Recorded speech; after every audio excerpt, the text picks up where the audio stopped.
ভাইপো, মনে হচ্ছে যেন প্রচণ্ড পরিমাণ বৃষ্টি আসবে। তাড়াতাড়ি পা চালিয়ে চল। পা তো চালাচ্ছি জ্যাঠা, কিন্তু মনে হচ্ছে আর এগোতে পারছি না, কেমন যেন একটা লাগছে। কেন রে, শরীর খারাপ লাগছে নাকি? কি হয়েছে কি? জ্যাঠা, কেমন জানি গাটা ছমছম করছে। আমার অন্য কোনো দিন এমন কিছু হয় না, কিন্তু আজকে কেন এরকম হচ্ছে বুঝতে পারছি না। সারাদিন কাজকর্ম করেছিস তো, আর আবহাওয়ার এই অবস্থা, শরীর একটু খারাপ হচ্ছে হয়তো। না জ্যাঠা, ঠিক শরীর খারাপ নয়, কেমন যেন একটা, ঠিক তোমাকে বোঝাতে পারবো না। ওরে, মনের এসব কুচিন্তা ছাড়। চল চল, তাড়াতাড়ি বাড়ি পৌঁছাতে পারলে বাঁচি, চল।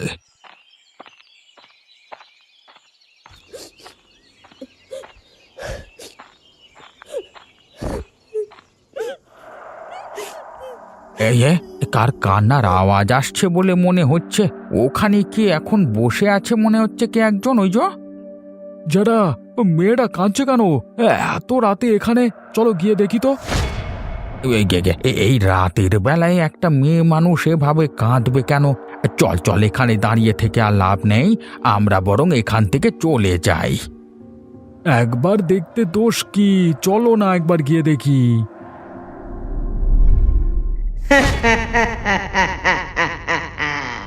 অনেক দেরি করে এলি তোরা, এবার তোদের ছাড়বো না। ওরে বাবা রে, এই যে ডাইনি, তোকে বারণ করলাম এখানে আসতে, এবার কি হবে আমাদের? চল চল, আমরা এখান থেকে পালিয়ে যাই, চল। জ্যাঠা, দৌড়ে পালিয়ে চলো, এখানে দাঁড়িয়ে থেকো না, তাড়াতাড়ি চলো জ্যাঠা। আমি কি সত্যি দেখছি নাকি দুঃস্বপ্ন দেখছি জ্যাঠা? আমাদের বাঁশতলায় ডাইনি করতে গেলো। তোরা বাঁচবি না, তোদেরকে কাউকে ছাড়বো না, সব কটাকে মেরে ফেলবো। আমিও জানি না রে, ওরে তাড়াতাড়ি পা চালিয়ে চল যদি প্রাণে বাঁচতে যাস। ওই জন্যই তোর গাটা ছমছম করছিল, আমি বুঝতে পেরেছি রে। ওরে বাবা, পালা।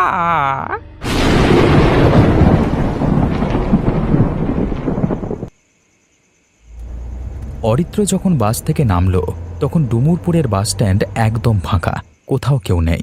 এখনো গ্রামে যেতে হলে অনেকটা পথ যেতে হবে, ওদিকে আকাশের অবস্থাও ভালো নয়। একটা রিক্সাও নেই, আজকে বুঝি কপাল খারাপ। আমার বাড়ি হাঁটতে হাঁটতে গেলে অন্তত 3 কিলো। যাক বাবা, ভালোই হলো। এই যে দাদা, যাবেন? বাসটা আসতে অনেকটা দেরি হয়ে গেল আর কি, তাই জন্য আর কি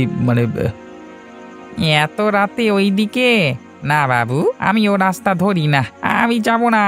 আপনি অন্য ব্যবস্থা দেখুন। দয়া করুন, আমার অবস্থাটা একটু বোঝবার চেষ্টা করুন। আমি যদি আজকে রাতে না পৌঁছাতে পারি, তাহলে সারা রাত আমাকে এখানে কাটাতে হবে। আর অতটা রাস্তা, আমি কবে এসেছিলাম তার ঠিক ঠিকানা নেই। তুমি জানো না, ওই দিকের বাঁশবনের পেছনের রাস্তায় অদ্ভুত সব ব্যাপার ঘটে। আজকে তো আবার অমাবস্যা, তাই ওই দিকে যাওয়া মানেই বিপদ। আমি তো জেনে শুনে আর বিপদে ফেলতে পারি না কাউকে। গ্রামের মানুষের এই একটাই সমস্যা, শুধু কুসংস্কার। আচ্ছা, আপনার কত টাকা চাই বলুন তো, আমি সব কিছু দিতে রাজি আছি। টাকা দেবেন? কত টাকা আপনি দেবেন? তুমি কত টাকা চাও বলো, আমি তত টাকাই তোমাকে দেব। এবার বলো, যাবে কি? আমাকে আমাকে 100 টাকা দিতে পারবেন? আচ্ছা, তাই হোক, তাহলে চলো, আমাকে নিয়ে চলো।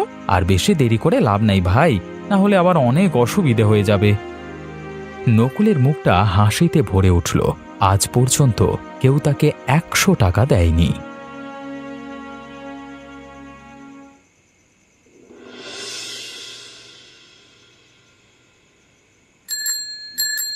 নকুলদা, এ রাতের বেলাতে আপনি ওদিকে যেতে চাইছিলেন না কেন?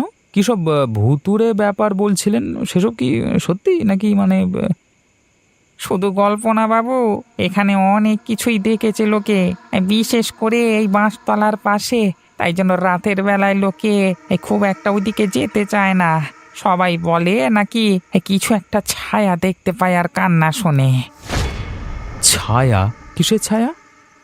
লোকে বলে একটা মেয়ে ছিল, এই বহু বছর আগে কোনো বদমাইশ লোকেরা তার উপর অত্যাচার করে ওই বাঁশতলায় মেরে ফেলে রেখে চলে গেছিল। তারপর থেকে তার আত্মা এখনো ওখানে ঘুরে বেড়ায়। আপনি নিজে কিছু দেখেছেন কখনো? হ্যাঁ, দেখবো না আবার বাবু? আমি সেই যাবার সময় হঠাৎ করে আমার সামনে চলে আসে।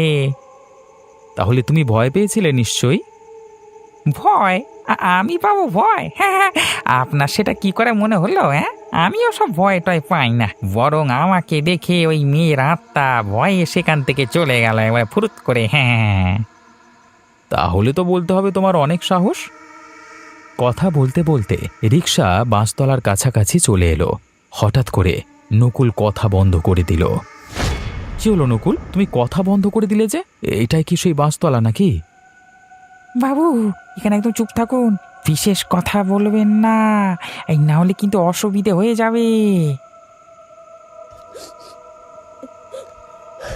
কি হলো নকুল, তুমি রিক্সা থামালে কেন?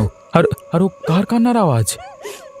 ও বাবু, এসেছে বাবু, আমি আর এখানে থাকছি না, আমি আমি আমি চললুম বাবু, আমি চললুম ওরে বাবা।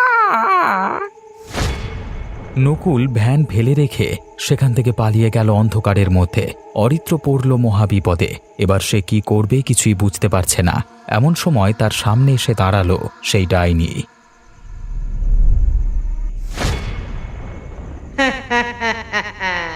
তোকে খতম করে ফেলবো আমি। গ্রামের সবাই দেখবে কি বীভৎসভাবে তোকে হত্যা করেছি আমি। দয়া করো, আমাকে ছেড়ে দাও, আমি কিছু জানি না, আমি কোনো ক্ষতি করিনি তোমার, আমাকে দয়া করে ছেড়ে দাও।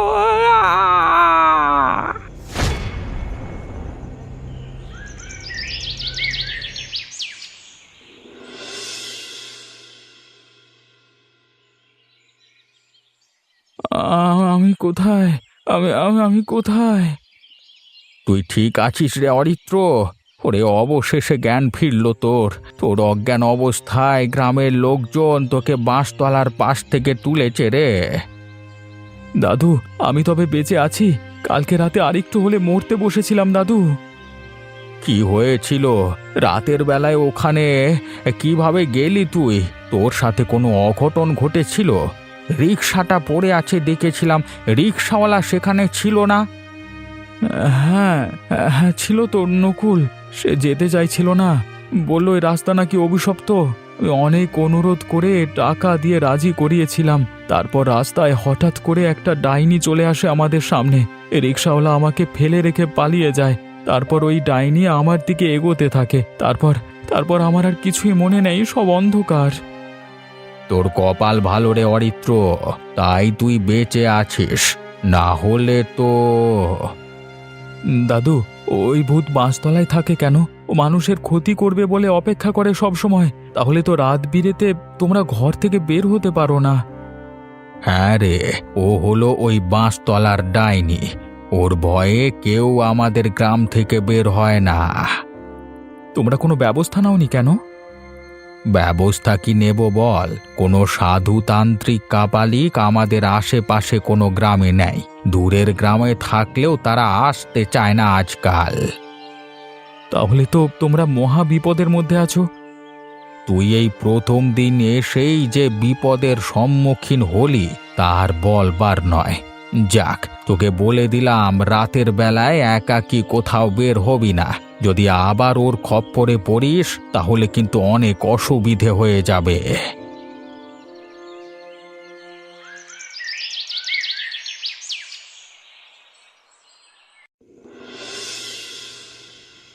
আজকে গরম গরম মাছ ভাজা করে ভাত দিয়ে খাবো। অনেক দিন বাদে আজকে একটা বড় মাছ এনেছে। আহ, কি সুন্দর দেখতে মাছটা! খেয়ে বেশ তৃপ্তি পাবো মনে হচ্ছে। কে কে রে? হে ঈশ্বর! আরে, কি হলোটা কি গিন্নি? তুমি এমনভাবে চিৎকার করছো কেন? হয়েছেটা কি? এ বাবা, মাছ ভাজা কড়াই সব উল্টে পড়ে আছে যে। তুমি ঠিক আছো তো? আরে, জানলার বাইরে থেকে একটা বিশাল লম্বা কালো হাত এসে সব মাছ ভাজা তুলে নিয়ে চলে গেল। তুমি কি বলছো কি গিন্নি? নিশ্চয়ই নিশ্চয়ই ওই ডাইনি এখানে এসেছে, আমাদেরকে ভয় দেখানোর জন্য এসেছে। কিন্তু এই বাঁশতলা ছেড়ে ডাইনি এখানে আসবে কি করে? তুমি আমার কথা বিশ্বাস করছো না তো? আমি আমি তোমাকে সত্যি বলছি, সেই ডাইনি ওটাই।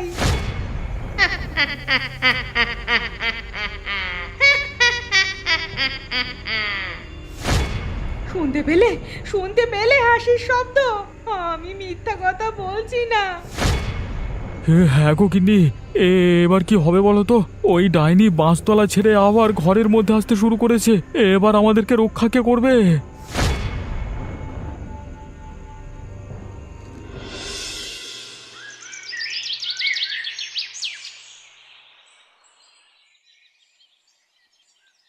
মাফ করুন বাবু, আপনাকে ফেলে রেখে আমি পালিয়ে গেছিলাম। আমার আর কোনো উপায় ছিল না। আমি সত্যি প্রচণ্ড ভয় পেয়ে গেছিলাম। ভয় তো আমাদেরও লাগে রে নকুল, কিন্তু কালকে রাতে যে ঘটনা ঘটেছিল, সত্যি আমি যে আমার নাতিটাকে ফিরে পাবো কল্পনা করতে পারিনি। টাকার লোভে আমি আসতে বাধ্য হয়েছিলাম বাবু। আপনি তো জানেন আমাদের অবস্থা কেমন। কিন্তু এখন কি ব্যবস্থা নেওয়া যায় বলো দেখি? এভাবে তো ভূতের মুখে গ্রামের মানুষদের ফেলে রেখে দেওয়া যায় না। কোনো কিছু ব্যবস্থা না করলে অনেক অসুবিধে। দাদাবাবু, আমরা আর কি করতে পারি বলুন?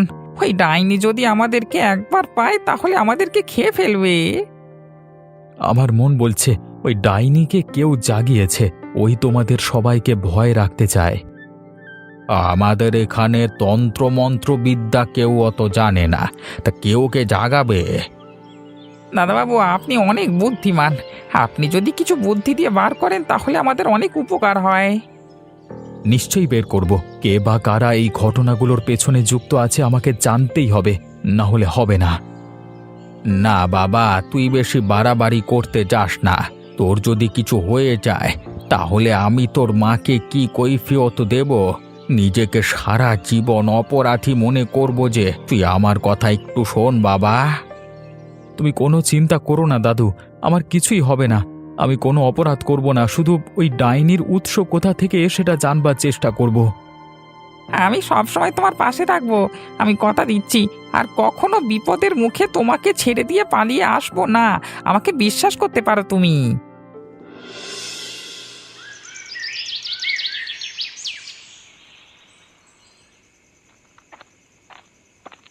না, আমি ভুল করেছিলাম। আমার ভুলের প্রায়শ্চিত্ত আমাকেই করতে হবে। আর কোনো মতেই সুযোগ দেওয়া যাবে না। গ্রামের মানুষ ওর জন্য অতিষ্ঠ হয়ে উঠেছে। ওকে এখান থেকে চলে যেতেই হবে।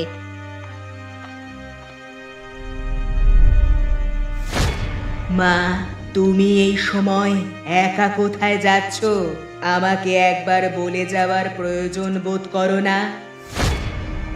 না, মানে ওই আর কি, একটুখানি বের হয়েছিলাম, দরকার ছিল। দরকারটা মিটিয়ে নিয়ে এই চলে আসবো। এই গ্রামের একটা লোকও ভালো নয়। তুমি এইভাবে একা একা বের হয়েছো। যদি তোমার কোনো ক্ষতি করে দেয় তাহলে? তাহলে আর কি, মরে যাব। মরে গেলে আমার তো কোনো অসুবিধা নেই। তুমি এরকম কথা বলো না মা। সত্যি করে বলো তুমি কোথায় যাচ্ছিলে, আর তোমার হাতে ওটা কি? কই কই না তো, আমার হাতে তো কিছু নেই। ও কিছু নয়, ও তোকে ভাবতে হবে না বিশেষ কিছু। আমি যাব আর চলে আসব। বুঝতে পেরেছি। হঠাৎ করে তোমার এরকম মতি জাগলো কেন মা? তুমি আমাকে বন্দি করতে চাও? তোমার সাহস তো কম নয়। তুই তুই এখান থেকে চলে যা। তোর ভয়ে গ্রামের মানুষ এক ঘরে হয়ে থাকে। রাত্রির হলে গ্রামটাকে শ্মশান মনে হয়। কোনো জীব জন্তুর ডাক নেই, ঝিঁঝি পোকার ডাক নেই। সবাই যেন ভয়ে থাকে। আমার প্রচণ্ড কষ্ট হয় এই বুড়ি বয়সে। ওই ভুলটা করো না মা। তুমি আমাকে জাগিয়ে তুলেছিলে বারবার সকাল সন্ধ্যা আমাকে নিয়ে কান্নাকাটি করতে তুমি কি ভুলে গেছো ওই বদমাইশ লোকগুলো আমার ওপর কিভাবে অত্যাচার করে আমাকে মেরে ফেলেছিল? আমি আমি কিছুই ভুলিনি, কিন্তু তুই বোধহয় ভুলে যাচ্ছিস যারা তোর ওপর অত্যাচার করেছিল তাদেরকে তুই একে একে শেষ করে ফেলেছিস। তাহলে আর কেন শুধু শুধু মানুষকে যন্ত্রণা দেওয়া? তোকে আমার মা বলতে ঘেন্না করছে। তোকে আমি সাবধান করে দিলাম, এক্ষুনি বাড়ি যা। ঘর থেকে আজকের পর আর বের হবি না, না হলে কিন্তু এরপর তোর সর্বনাশ আমি করে দেব। আমার কথা যেন কানে থাকে, না হলে বুড়ি বয়সে মরবার আগে তোর কপালে অনেক যন্ত্রণা আছে।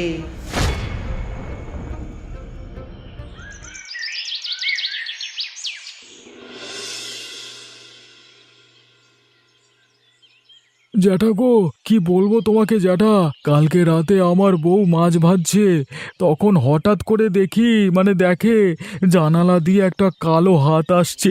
আমার বউ তো দেখি একেবারে চিৎকার চেঁচামেচি করে উঠলো। আমি সাথে সাথে দৌড়ে গেলাম তার কাছে। নিশ্চয়ই ওই ডাইনির কাজ। ওর কত বড় সাহস দেখ, এখন বাঁশতলা ছেড়ে লোকের বাড়িতে এসে ভয় দেখাতে শুরু করেছে। সেটা নিয়েই চিন্তায় আছি। এখন যদি আমাদের এরপর ঘাড় মটকিয়ে দেয় তখন তো আমাদের আর কোনো উপায় থাকবে না। শখের জীবন আমাদের ছেড়ে চলে যেতে হবে।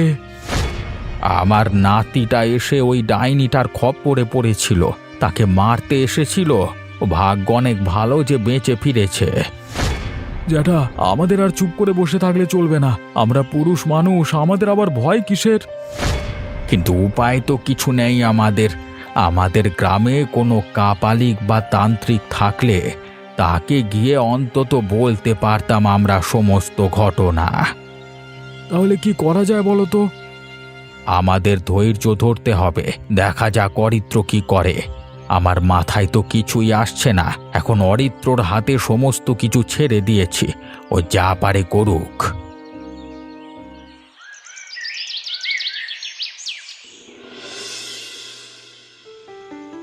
দাদা, আমাদের কি এইভাবে খালি হাতে আসা ঠিক হলো?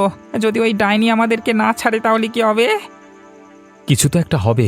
হয় আমরা মরবো আজকে, আর না হয় সত্যটা জেনে এখান থেকে যাব। মরার কথা বলো না দাদা, প্রচণ্ড ভয় করে।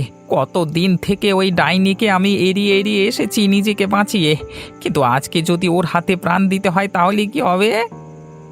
চিন্তা করো না, আমি যখন তোমার সাথে আছি তোমার কিছুই হবে না। মানছি আমার কোনো আধ্যাত্মিক শক্তি নেই, কিন্তু আমি তোমাকে ফেলে রেখে পালিয়ে যাব না।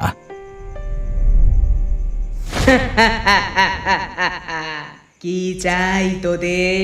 এখানে কি করতে এসেছিস? আমরা তোমার জন্য এখানে এসেছি। আমরা তোমাকে মুক্তি দিতে চাই। মুক্তি? তোকে কে বলেছে আমি মুক্তি চাই? আমি তো তোদের মতো লোককে মেরে ফেলে আনন্দে থাকতে চাই রে। আমি তোমার সম্পর্কে যা শুনেছি, কিছু খারাপ লোকের দ্বারা তুমি প্রাণ হারাও। আশা করছি এতদিনে সেই খারাপ লোকেদের তুমি মেরে ফেলেছো। তাহলে তুমি প্রতিশোধের আগুনে জ্বলছো কেন? সেটা আমি তোকে বলতে বাধ্য নই শয়তান। তুই এখানে এসে আমার পরীক্ষা নিতে চাস? তোর সাহস তো কম নয়। আমি পরীক্ষা নিতে নয়, শুধু সত্যটা জানতে এসেছি, আর তোমাকে সাহায্য করতে এসেছি এই পাপের বদ্ধ জীবন থেকে মুক্ত হতে। আমি এখন থেকে কোথাও যাব না। আর তুইও জেনে রাখ, তোরা যদি এখানে তান্ত্রিক সাধু এনে ক্রিয়া করার চেষ্টা করিস তাহলে আমার থেকে খারাপ কেউ হবে না, বলে দিলাম। দাদা দাদা, পালিয়ে চলো এখান থেকে। এখানে আর দাঁড়িয়ে থেকে লাভ নেই, মনে হচ্ছে খেপে গেছে। এবার যদি রেগে গিয়ে আমাদের খতম করে ফেলে তাহলে সব শেষ। চলো দাদা, এখানে দাঁড়িয়ে দেখো না দাদা। নিশ্চয়ই এমন কেউ আছে এখানে যে এই ডাইনিকে আয়ত্তের মধ্যে আনতে পারে। তার সাথে পরিচয় করতে হবে, না হলে আমরা কোনোদিন মুক্তি পাবো না।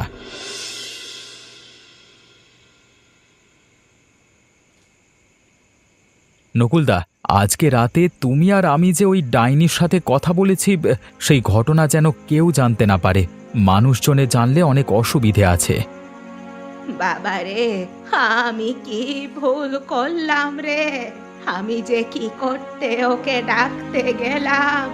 এবার ও গ্রামের সবাইকে মেরে ফেলবে, কাউকে বেঁচে থাকতে দেবে না। এখন আমি কি করব? আমি কার কাছে সাহায্য চাইব? হে ওপরওয়ালা, তুমি আমাকে রাস্তা দেখাও, না হলে আমি উদ্ধার হতে পারবো না। মরে গিয়েও সারা জীবন পাপী হয়ে থাকবো। এটা কার গলা? কে কাঁদে এমন করে? ও, ওই ঘরটা একটা বুড়ি থাকে, ওই যে মেয়েটা মারা গেছিল, ওই ডাইনি হয়ে ঘুরে বেড়াচ্ছে। ও সেই বুড়ি, মানে ওর মেয়ে ছিল আর কি। তাই নাকি? তা ও এরকম ভাবে কাঁদছে কেন? একবার গিয়ে দেখতে হচ্ছে তো। তাই চলো দাদাবাবু, একবার গিয়ে আমরা কথা বলে আসি। মনে হচ্ছে উনি কোনো বিপদে আছেন, তাই জন্য এইভাবে কাঁদছেন।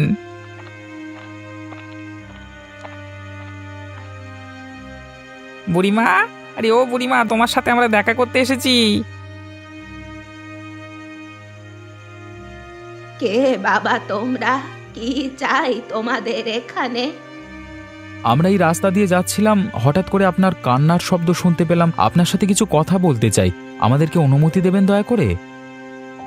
আজকে আমার মন মেজাজ কিছুই ভালো নেই, তাই আমার ভালো লাগছে না কিছু। তুমি কালকে সকালে আমার সাথে দেখা করবে। কালকে সকাল হলে অনেকটা দেরি হয়ে যাবে, এখনই আপনার সাথে একটা কথা বলা প্রয়োজন। ঠিক আছে, তাহলে এসো বাবা।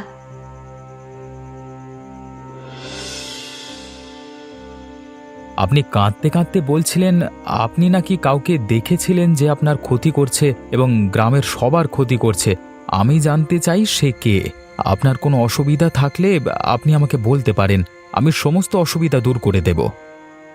কেউ না বাবা, আসলে আমি বৃদ্ধ হয়েছি, সারা জীবনে সবাইকে শুধু হারিয়েই এসেছি, তাই জন্য মনে খুব কষ্ট হয়, তাই কান্নাকাটি করি। তুমি মিথ্যে বলছো বুড়িমা, আমি তোমাকে খুব ভালো করে চিনি। তুমি এতদিন তো এরকম করতে না, তাহলে এখন কিসের জন্য করছো? সত্যিটা বললে আপনার এবং আমার দুজনের জন্য খুব ভালো হবে। অরিত্রের কথা শুনে বুড়ি কিছুক্ষণ ভাবল, তারপর বলল, বাবারে, আমার মেয়ে ওই বাঁশতলার ডাইনি হয়ে গ্রামের সকল মানুষের ক্ষতি করে বেড়াচ্ছে। আমি ওকে ডেকেছিলাম একটা সময়, কিন্তু এখন দেখছি আমি বড় ভুল করে ফেলেছি। আমি যে এই নরক থেকে কবে উদ্ধার পাবো কিছুই বুঝতে পারছি না। আপনি ওকে কেন ডেকেছিলেন? ওকে যেভাবে কষ্ট দিয়ে মারা হয়েছিল, পুলিশ প্রশাসন কিছুই করতে পারেনি সেসব বদমাইশ লোকেদের। তারা বুক ফুলিয়ে ঘুরে বেড়াচ্ছিল চোখের সামনে দিয়ে। তখন আমি তন্ত্রক্রিয়ার মাধ্যমে তাকে ব্যবহৃত করি আর তার মৃত্যুর প্রতিশোধ নিতে বলি, কিন্তু এখন দেখতে পাচ্ছি সমস্ত কিছুই আমার হাত থেকে বেরিয়ে গেছে। তার মানে? কালকে রাতে আমি ওকে বন্দি করবার জন্য ওর নারীর অংশ নিয়ে যাচ্ছিলাম এক জায়গায়। সেখান থেকে আমি ওকে জাগরিত করেছিলাম ওই শ্মশানের ধার থেকে, কিন্তু ও সেটা বুঝে ফেলে আর আমায় হুমকি দেয় যেন এই কাজ আমি না করি। তাহলে এখন কি উপায়? আমাদেরকে কিছু করতে হবে, না হলে তো হবে না। যা অবস্থা, তাতে আমরা বেঁচে থাকবো কি থাকবো না সেটাই তো ভাবতে পারছি না। বুড়িমা, এখন তুমি বলো কি করতে হবে, আমরা সেটাই করবার চেষ্টা করব। বেশ, আমি তবে বলি শোনো। কালকে অমাবস্যার রাত, কালকে তোরা দুজন ওই ছাই ভস্য নিয়ে আমার কাছ থেকে যাবি, তারপর আমি যা বলবো সেটা করবি। ঠিক আছে, তাই হবে। ছেলেগুলো সেই কখন বেরিয়েছে, এখনো পর্যন্ত এসে পৌঁছালো না। ওদের কোনো বিপদ হলো না তো? আমি একবার এগিয়ে গিয়ে দেখি।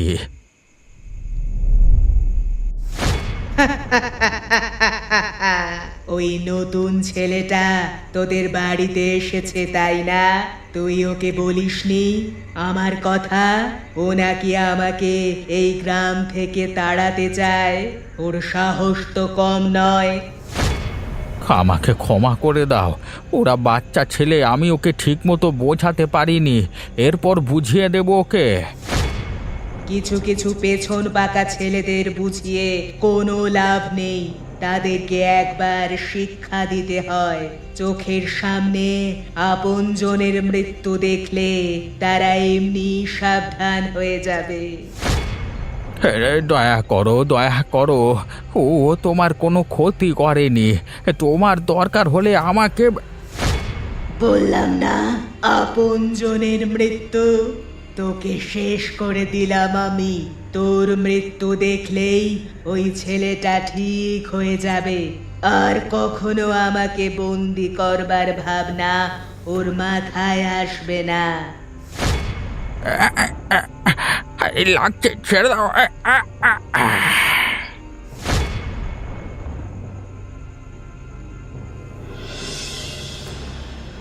বাবা, আজকে আমার জন্য এত বড় দুর্ঘটনা ঘটে গেল।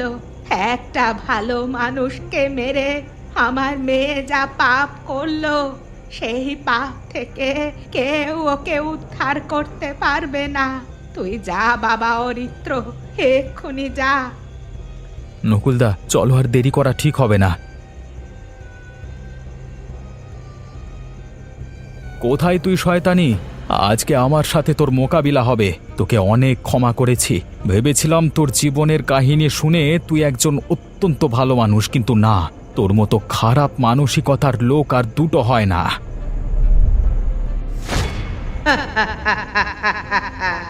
দাদুর মৃত্যু হয়ে কেমন লাগছে? ভালো লাগছে তো? তুমি এতদিন আমাদেরকে ভয় দেখিয়ে এসেছো, ঠিক আছে, কিন্তু আজকে তুমি যে কাজটা করেছো, কাজটা কিন্তু একদম ভালো করোনি। তোমাকে সারা জীবনের মতো বন্দি হতে হবে। তুই আমার কিছুই করতে পারবি না। ওরা না পারুক, আমি তো পারবো। বিনা কারণে আমাকে হত্যা করলি তুই। আমি কারোর কোনো ক্ষতি করতাম না। তোর আত্মা অপবিত্র হয়েছে। এ কি, তুই তুই এখানে কি চাস? তুই আবার এসেছিস কেন? তোকে সাথে করে নিয়ে যেতে এসেছি রে শয়তানি। তোর আর এখানে থাকা হবে না। এরপরই কিছুক্ষণ ধস্তাধস্তির পর তারা দুজনেই বাতাসে মিলিয়ে গেল। ডাইনির চিৎকার ধীরে ধীরে মিলিয়ে গেল। অরিত্র বাবু, আজকে তোমার দাদুর আত্মা আমাদেরকে বাঁচালো, না হলে হয়তো আমরা দুজন আজকে এখানেই মারা পড়তাম। ঠিকই বলেছ, কিন্তু দাদুর মৃত্যুটা আমি কিছুতেই মেনে নিতে পারছি না।